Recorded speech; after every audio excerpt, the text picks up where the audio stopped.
I talk about some of the work that I did for my PhD while I was in Europe at the University of Natural Resources and Life Sciences in Vienna, and how it's kind of laid the groundwork for what I would like to do here at Ames, and then yeah, what I can do with this information hopefully. So this is a map of forest cover in Europe.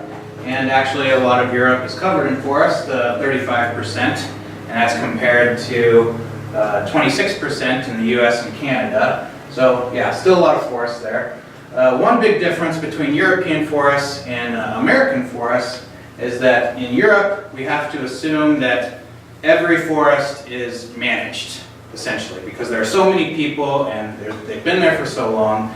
Every forest is essentially managed. There is almost no natural forest left.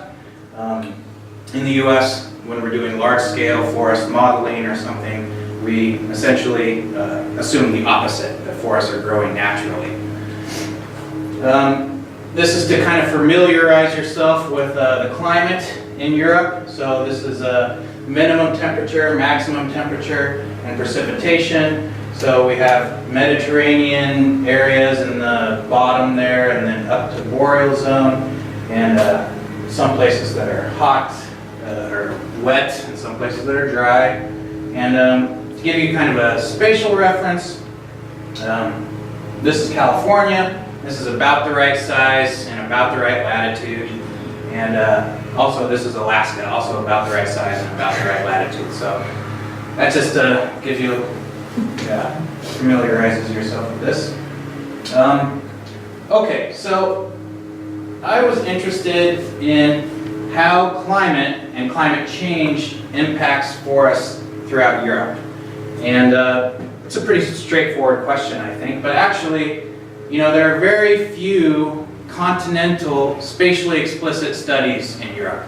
And actually, the reason behind this is severalfold, but it all mainly has to do with that Europe is not one country, right? Europe is 27, 28, however you define Europe, countries, and to do something across the whole continent takes data from all of these countries, and every country has its own language, its own culture, policies, regulations.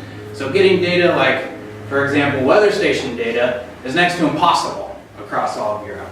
And so it takes a big effort to do any continental scale study. Also funding, funding is primarily from countries, not the European Union.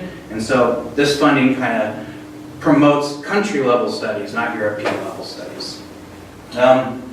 And there's almost nothing on forests on the continental spatially explicit scale. There's a few groups that are doing things, like groups in France in particular, and a few in Germany, but I wouldn't say there's a big depth of spatially explicit continental-level studies.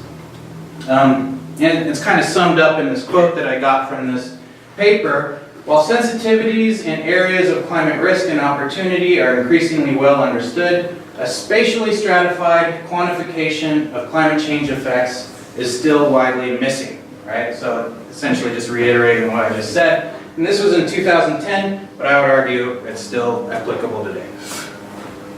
And so if we are doing large-scale studies of climate change effects or climate impacts on forests anywhere, typically people are looking at NDVI, how does climate affect NDVI, how does it affect carbon pools and fluxes, maybe disturbance regimes, maybe extents of species, things like that.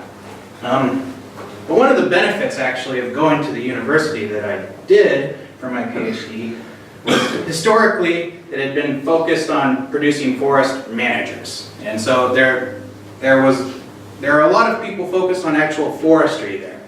And so I got to really understand, how do forest managers think? What information do they need? And I realized, forest managers, they're not thinking about NPP and GPP. So if you tell them, hey, climate change is going to change your NPP and GPP, that doesn't mean anything to them. And in fact, you can have decreasing NPP and increasing volume increments, right? So like say you go and you thin a forest. Well, that LAI drops. MODIS is going to say your NPP decreases. But actually, your trees are going to get bigger. And that's what forest managers care about. So I wanted to start thinking about, well, how does climate affect these forest structures, right? So what about the forest structures? And so when I'm talking about forest structures, I'm talking about canopy heights, average diameters of trees, the density of trees, basal area, things like that. Because with this kind of information, you can do, you need this kind of information to do all kinds of different studies, like biodiversity, understanding timber value, wildlife habitat, management, and silviculture. And you need this structural data, to do these sorts of things. And you can't, just with this traditional large-scale information that we usually provide, you can't do these types of studies. So my objectives were to, map forest structure all over Europe, number one, because the data didn't exist yet, and then quantify the climate change impacts on those structures. Okay, so getting data was an extremely difficult, time-consuming process. So this is kind of just a table of all of the forest inventory data, where people are going out and actually measuring forests. And so we got data, here are all the countries where we got data. We got it from 13 different countries. Yes? Yeah, maybe you can specify a little bit about the structure. What is it that you're focusing on? Well, so so he wants me to clarify more what I mean about structure, which structures I'm focusing on. And so, actually at this point, it will become clear here. So, I really wanted to focus on all the structures that you can get from a forest inventory plot. Okay, so from forest inventory data, you can get canopy heights, diameters, stand densities, basal areas, things like that. And at this point, I'm just trying to map all of those structures across Europe. Okay, so every piece of information I can get from a forest inventory plot, I then wanted to extrapolate. Okay, and so my input data essentially, so I got forest inventory data from 13 different countries, and that consisted of 261,000 plots. And just to put it in perspective, the US has 538,000 plots, so we had just about half of the amount of plots that exist in the US. These locations, though, we didn't get the specific location of the plots. They were falsified within a 1 kilometer grid. So that limits the resolution that we can work on. And the data represented 2000 to 2010. And we got all the different plot variables, right? So just like I was talking about, heights, diameters, densities, things like that. Okay, and so this is a map of the NFI data and the intensity of the plots. So red means more plots, blue means less plots. But like I was saying, I don't want data just in these locations. I want data everywhere in Europe, right? Can I ask Yes. another question? So these plots, can you say a little more about what each plot, how big they are and things like that? Are they randomly located?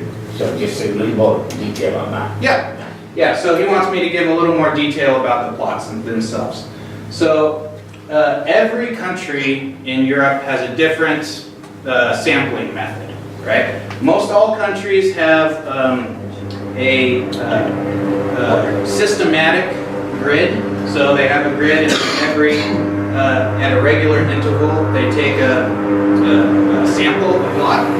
And the size of the plot varies depending on the sampling method. So some have like a fixed area plot where they'll say, we're going to take a radius of 10 meters and measure everything within that. But there's also another method called angle count sampling, where it depends on the size of trees, and there's you have like a little instrument that determines which trees are in your plot and which aren't. And in those cases, there is no fixed size of a plot actually. But every country has a different method, and so we had to harmonize them, and that was actually the job of my colleague at the university. to get it in a form where I could actually take it and run with it. So yeah, you can see, yeah, some countries have way more plots than others.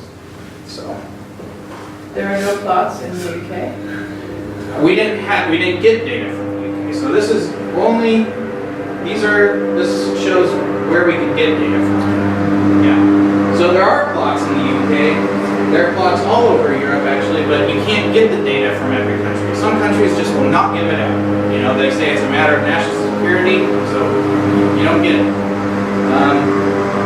And so we got data from countries where we had connections, where we had partners in our project, where they could, you know, get the contracts signed, where we could pay. Because it also costs money to get all this data. So it looks like even within the country, you don't get all the data. You don't have the whole country. Yeah, Italy is a special case actually, because in Italy, every province does its own sampling. So actually in every province, there's a different sampling method, and you have to go to every single state, contact their, you know, officials, and get the data from every single province. Actually, just very recently though, Italy and France put all of their information online, and they're the only two countries who've done that. But, okay, so this is where we had data, where we could possibly get data, and, but we want data everywhere, right? So I needed to find a way to extrapolate this data, and so I was gonna link the plot level data with gridded data, various gridded data sets to extrapolate the data. Okay, so for example, here we have heights, canopy heights, and I want to make a map that looks like this, where we have canopy heights everywhere, right? So how do I do that? Well, it's pretty simple, actually. It's a two-step process. So first, I cluster the data. So I cluster in a few ways. First, I cluster by bioregion. So let's say the boreal zone here. And then I cluster by cover type. So let's say all of these represent the evergreen needle-leaf forest in the boreal zone. And I do a sub-clustering by k-means using these covariates here. We have to pause. There is a Adobe Connect just froze. No. What? Yeah. You're not able to see, Jennifer? It hasn't frozen on my side. Yeah. So you have to start it. Just let's pause because Okay. people are watching. Jennifer, can you reply that we are? Yeah.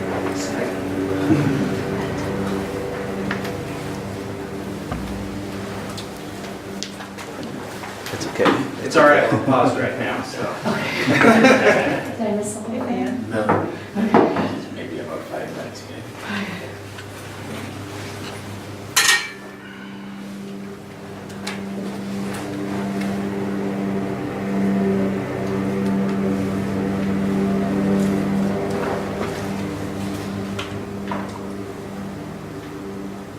I did have a bigger section about the size of plots and how it links, but I had to cut all of that because it got too long. I think it'll be good to have a couple of slides on the structural variables and then how they're collected, Yeah, more information. Yeah, you're right. 'Cause I guess- That's really good information. So we're good to go now? So we resume. Could you repeat the stuff? Before, okay, so I'll just start here. Okay, so, Perfect. yeah, so my extrapolation method consisted of two steps essentially. So first I cluster the data. First I'll cluster all of the pixels by bioregion. So for example, the boreal zone. And then I'll cluster the pixels by cover type. So let's say these are all evergreen needle-leaf forests in the boreal zone. And then I do a sub-clustering by k-means using these covariates here. Okay, so then that makes our group even smaller. So what's left are pixels that should represent very similar forests. Okay, that's what I'm assuming here. And some of these pixels have NFI values, so they lie in these colored areas, but some of them don't, so they lie in the white zones, right? And so I want data in these white pixels, so what do? I do KNN, so a nearest neighbor analysis, using these covariates again. So for every pixel that doesn't have data, I find its nearest neighbor that does have data, and then I take that value, I just put it in there, okay?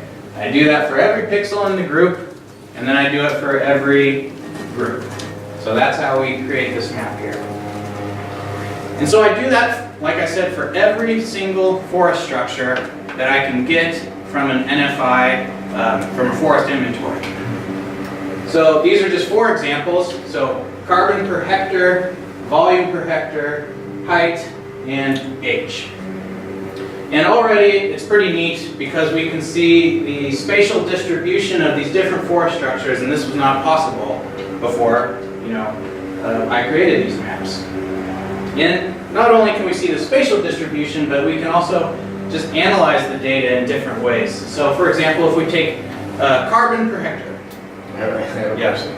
Can you go back to that? Yeah. Yeah. So like in England, so you fill in all the data. Right. Even though you didn't have it down. Yeah, exactly, yeah. It's all purely from England. Yeah, it's all extrapolated there. It's just an estimate, yes. Wait a minute. Close to you. Did you try removing the known pixels and then classify them by KNN to see how accurate this is? Yeah, I did all this cross-validation and It works everything well. like that, yeah, it works pretty good.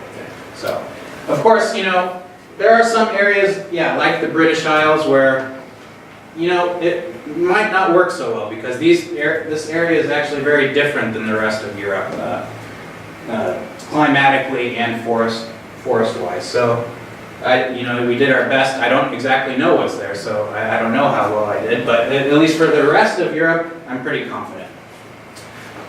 Okay, so spatial distribution of various forest structures. Now, so we can look at these forest structures in different ways now. So if we look at carbon per hectare, okay? So all these graphs are carbon per hectare, the y-axis, carbon per hectare. And the colors in every graph just represent the number of pixels that are in the bin, or in each group. And then, the x-axis are different groups: elevation, age class, land cover, or latitude. So here we can see, because of the color, most forests lie in low elevation areas, and we can see how the carbon changes with elevation. And one cool thing I thought from just looking at these graphs is this one about carbon per hectare versus H class. So we can see in Europe, the majority of forests are in H class 3, and this is like 40 years to 60 years old. Okay, and because it's red, we see the vast majority of forests are in this H class, and that's because this is a common rotation length. After 60 years, they go and they harvest the forest. And like I said, the vast majority of forests in Europe are under management, they're harvested. But we can see if we just extended that rotation length 20 years and get in this next age class, we could increase the carbon per hectare by quite a bit actually. And this small increase in carbon per hectare over a whole continent means a big difference in the whole carbon storage. So, okay. But that was not my question, right? That was just looking at forest structures and today. But I want to know, how does climate impact these forest structures?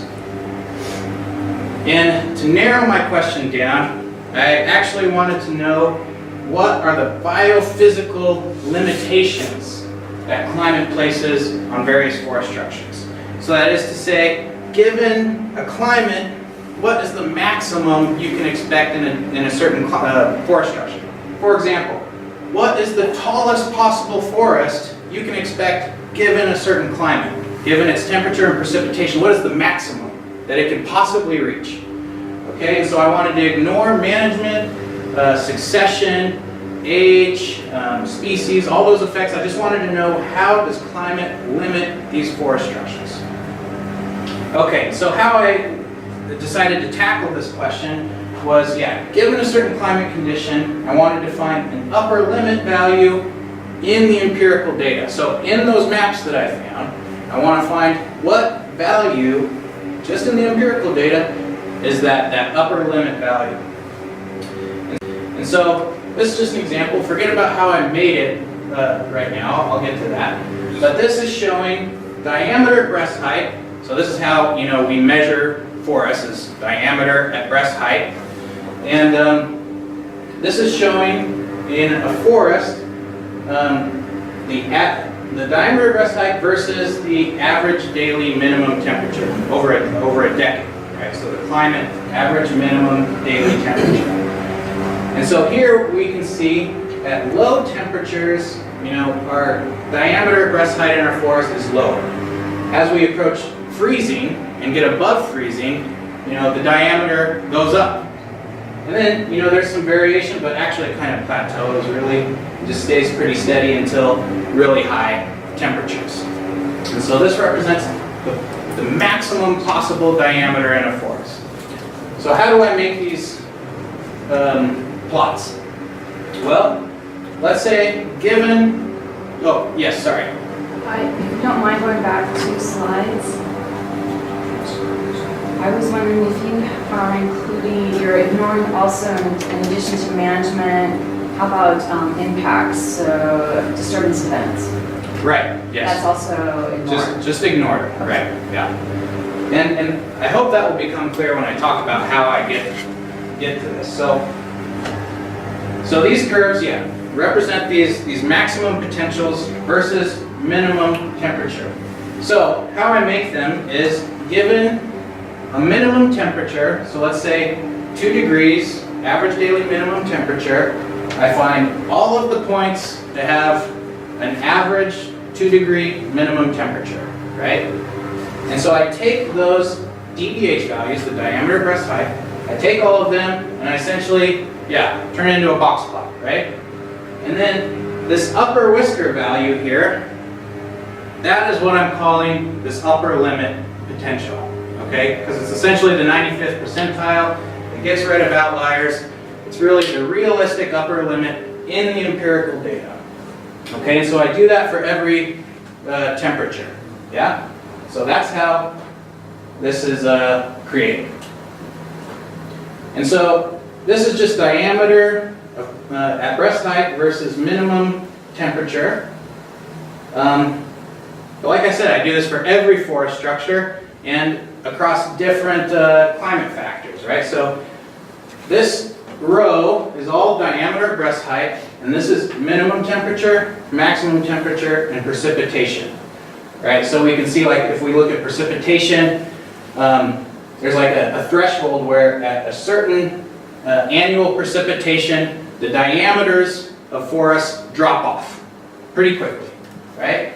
And then here, basal area, I thought this is a pretty nice curve too. So it's showing that there's an optimum daily minimum temperature that will create your biggest basal areas. Basal area is just if you like cut a forest and you're just looking at stumps, how much wood is covering the ground. That's basal area. And so we can see at low temperatures, basal area is low, and then it increases with temperature, and then starts to decrease again when we get into higher temperatures. Okay? So this is pretty neat, I think, but we also know that temperature and precipitation work together to affect forests, right? So let's take minimum temperature again and diameter, and precipitation effect on diameter, breast height, and combine those. And so how I did that was by creating these climate space plots, right? So this y-axis is the average daily minimum temperature, and this is the average annual precipitation. And then the colors represent the upper limit values, right? So red means large diameters, blue means small diameters. And so first thing that you can get from a plot like this is the shape, right? This triangle shape. So we can see in Europe, as precipitation increases, the variability of temperature decreases. Now that's not to say this would be the same anywhere else. So like, here again is our map of DBH. Oh, okay, right. So how I created these, it's the same way. I take a climate condition, so a temperature and a precipitation. I find all the points that have that temperature and precipitation, find that upper limit value, place it in here. Okay? So, yeah, so anyways, the shape of this in the Amazon would look more like this, actually, where high precipitations would equate with high temperatures. But since we're in kind of a temperate boreal zone, this is the shape of our climate space map. Okay, so anyways, with this, you can already see that there are clear zones where climate creates high values, right? This kind of linear trend right here. And then, you know, places where it creates low diameters. Yeah, with high precipitation or low precipitation, but if the temperature is low, you're going to have low diameters, unless you're in this zone of high values. A question? Yes. Why did you choose the minimum temperature instead of the maximum temperature in this? This is just an example. Okay. I also did maximum temperature, but yeah, this is just an example. Yeah. Okay, so this graph, I'm assuming, represents the biophysical limitations the climate places on diameter at breast height. Okay? So my hypothesis is that the colors on this map should not change with time. Okay? So that means maybe forests will change, climate will change, but how climate affects diameter will not change. Right? So I can use this map, or this data anyways, to see how the potential through time is changing. I'll show you what I mean. So climate has changed in Europe over the last 60 years or so. So these are all trends from 1950 till 2010. And we can see in minimum temperature increases in the majority of Europe, maximum temperature increases, and then some places are getting wetter, some places are getting drier.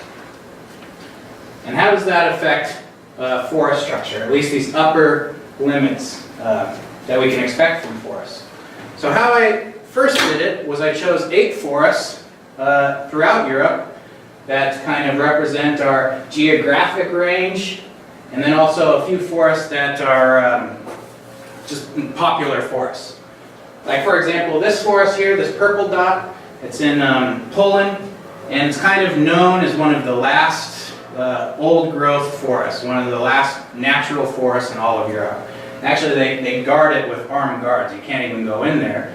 They even have like this cool native forest buffalo there. It's really cool. I don't know, look it up on Google later. But okay, so I picked these forests and I plotted them through time on our climate space plot. So let's just look at Galloway Forest Park, for example, in blue. So this is in the UK. The triangles and all of these means that it represents their climate in the 1950s. And the star represents their climate in the 2000s. Okay? So in this forest, for example, we started in 1950 here, and then we moved to the 60s, 70s, 80s, 90s, and then the 2000s. And its temperature didn't really change, but it got a lot wetter, right? Because it moved in its x-axis. So if it moves up or down, its temperature changes. If it moves left or right, its precipitation changed. So what we can see, just looking at these 8 forests, is that some forests, like Galloway again, this blue one, in the 1950s it was kind of in this zone of high diameter potentials. But because its precipitation increased, it moved outside of that high value zone. But some forests, they like this green one here, which is a forest in Sweden, right here. It was kind of on the edge of this high value zone, but because its temperature or precipitation increased, it moved firmly within this high value zone. Some forests, like this one here, which is in Norway, I won't try to pronounce some of these. You know, it had a big change in precipitation, but actually very little change in its diameters. And then one other cool finding just from this example is Lemmenjoki National Park in Finland, which is way up actually in the Arctic, right? In the 1950s, 60s, 70s, and 80s, it existed in a climate space that doesn't even exist in Europe anymore. So the temperatures increased, the very coldest minimum temperatures increased so much that, that climate zone doesn't even exist anymore. And so you can see how maybe that would affect species that are reliant on a very specific sort of climate. But this is cool, but I also wanted to know, all over Europe, how has climate affected forest structure? So I thought, well, I can just turn everything on its head. So I can take this potential map, this upper limit map, and take each climate pair, and then just put those values back onto the geographic map, right? So then essentially you create a map, a geographic map of potential forest structures. Okay, again, we're just focusing on diameter breast height right now. And so here we can see, in Spain we have really high potentials for diameters, very low potential for diameters up in the boreal zone. And so creating this, we can create a few other maps actually in conjunction in this process.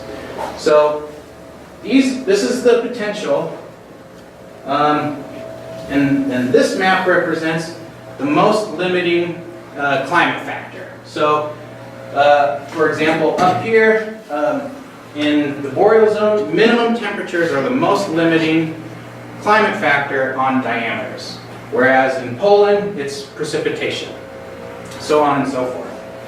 So how do I create these? Well, so here are these line graphs again. These are all diameter. This is minimum temperature, maximum temperature, and precipitation. And so for every pixel, right, it has a minimum temperature, maximum temperature, precipitation. I find which value is the lowest, which diameter is the lowest. That's what gets placed here, and whichever graph creates that lowest value, that's what gets placed here, because that's the most limiting climate factor. So that's how I create these graphs. So then I can take our potential, and this is our current. Okay, this is what I extrapolated. Yes, I have a question. So in that, what aspect of climate is most limiting? So you're showing in Spain and in Poland, precipitation is the limiting. Yeah, in a certain part of Spain, yeah. In diameter. Okay, but when you say limiting, you're talking about both ways, both excess and deficit. Right. Yeah. So, yeah, it could be that, if it's precipitation, right, it could be up here or it could be here. But if the temperatures are higher, then, yeah, it could be too high or too low. But I don't specify whether it's too high or too low. I just say which climate factor. Okay, and so now I can take the data that I extrapolated. So this is our current situation, which represents what's really on the ground, right? And our potential, and we can figure out which forests are closest to the potential currently, right? So red means forests are close to the potential, and blue means forests are well under the potential. Why is this important? Well, it's the forests that are closest to the potential that will be most impacted by any change in potential, right? So you can think of it like a tall guy and a short guy in a doorway, right? So if I change the size of that door frame, the tall guy is affected, but the little guy, he doesn't care, right? Because he's well under the potential height of the door frame. Same with the forests. Okay, so here's climate changing. So I can, okay, yeah, right. So this potential represents the potential under the 2000s climate regime, right? But I can then, knowing that climate has changed, create those same maps for the 1960s, right? And then see how has potential changed from the 1960s until today, right? So here we can see that the majority of Europe actually didn't change that much in diameter potential, but a lot decreased and only a few increased in potential. Okay, so we can see which forests have changed. We can see why they've changed, right? These are the climate limiting factors. And we can see which forests are most affected by any change in potential. Okay? And so this is just for diameter, but I've done this for every forest structure, right? Okay, so here, again, we have diameter, potential, the change from 1960 to the present, and the most limiting climate factor. Here's canopy heights, and here are basal areas. And so you can see different areas have high potential in one structure, low potential in another structure. Like if we look at Spain, for example, you know, high potential in diameters, but low potential in heights and basal area. You can kind of, it makes sense, right? Because if you look at like a rangeland or a hot Mediterranean forest here in California, you know, you'll have maybe junipers and pinyon pines, and these trees can get massively wide, right? But there's only a few of them every here, you know, every once in a while. And they're not, I mean, they're like this tall, right? You know, and also you can see that different forest structures change through time. Some go up, some go down. And they're also limited differently by different climate factors. So maybe this is too low, but if we look at France, for example, so this is right here, and the big green blob, and then here and here, you can see diameters are limited by precipitation, height by minimum temperatures, and basal areas by maximum temperatures. So different structures are limited by different climate factors. Okay, so this is kind of where my PhD work stopped. And, you know, I've submitted this, I got back a pretty good review, so hopefully it'll get published here pretty soon. But this is to lay the groundwork of what I hope to do here. Oh yeah, and so also continentally you can see like how the potential over the whole continent has changed, right?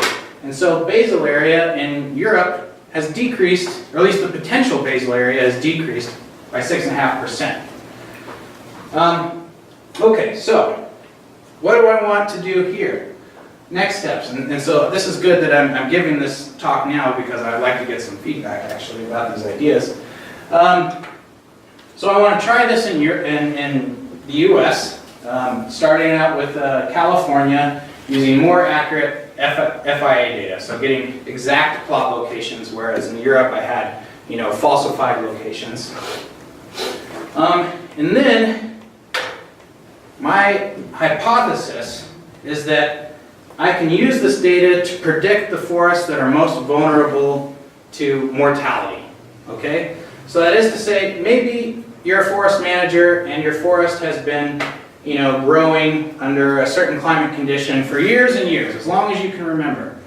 But with a change in climate, you know, that potential may drop under what you currently have. So maybe your forests have been 20 meters tall, and that's really at the upper limit potential.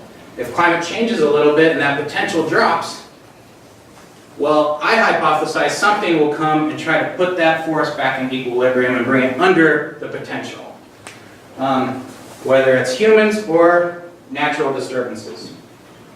So could I use this to predict forest mortality? Is there some kind of correlation?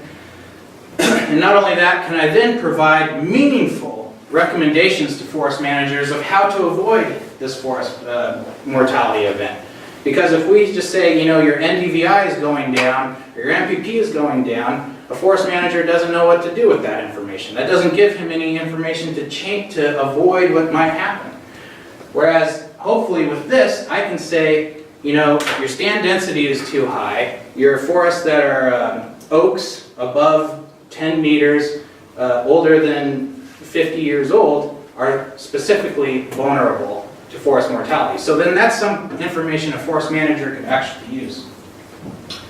And then also, this is further planning, maybe bigger, is to downscale further from that whatever resolution I'm on to like a tree level. So using NAPE data or maybe digital globe data, essentially create a map of individual trees along with their attributes, and then couple that with a forest growth and mortality model.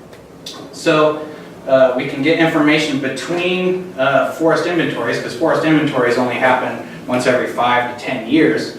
So we're essentially monitoring every single tree through time and through space. And then use all of that data along with my information about potentials and mortality to try to create an early warning system where we can say, if trends continue, if climate trends continue within the next few years, your forest is vulnerable to mortality, and here's how you can avoid it if possible. And then also, hopefully, scale it up to all US, North America, something like that, global. And that's it. So, thank you. All right.